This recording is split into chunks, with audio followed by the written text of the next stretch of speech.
Hey everyone, welcome back to the channel. In today's video, I'm going to show you how you can add or update your bio in the REDnote app. It's super easy, so without further ado, let's get started.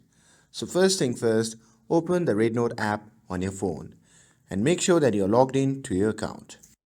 Once you have opened the app, simply tap on the profile icon shown in the bottom right corner of the screen and you'll be prompted to the profile section. From here, simply tap on the option labeled Profile. And from here, you can see the option called Bio. Simply tap on it. And from here, you can add or edit your bio. For example, you can type your name on it, and once you're done, you can simply tap on Save. And that's it. That's how you can add or change your bio in the REDnote app. With this, if you found this video helpful, don't forget to like, share and subscribe to get updated for more videos. Thanks for watching and I'll see you in the next video.